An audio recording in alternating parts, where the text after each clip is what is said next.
Hello and welcome to HDR voice. मैं हूं आपके साथ आपका होस्ट दानिश राजा। जनाब, अगर वजारत उज़्मा के लिए शहबाज शरीफ को अगले 5 रोज में नामजद ना किया गया तो फिर मुस्लिम लीग नून को बहुत से लोग छोड़ जाएंगे।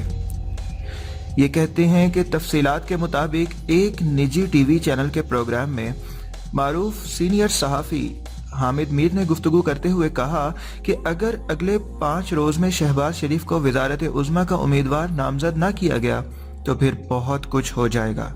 उन्होंने कहा कि अगले 5 रोज में हतमी ऐलान या तो करना पड़ेगा और अगर ऐसा ना किया गया तो बहुत से लोग मुस्लिम लीग नून को छोड़ जाएंगे। सीनियर सहाफ़ी हामिद मीर ने कहा है कि बेगम कलसूम नवाज मुस्लिम लीग नून में गैर मुतनाज़िया हैं। जिन लोगों का मरियम नवाज शरीफ के साथ इख्तलाफ है वो भी कलसूम नवाज के नाम पर राजी हो जाएंगे।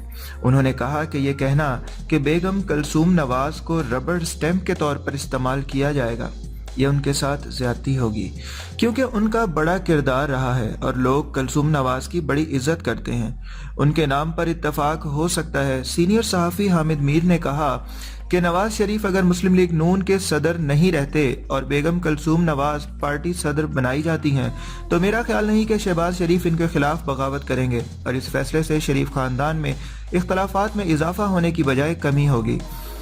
सीनियर सहाफ़ी हामिद मीर ने कहा कि अगर आपने पार्टी को बचाना है तो मियां शहबाज शरीफ के बारे में वजारत उज़्मा के हवाले से बाकायदा ऐलान करना पड़ेगा।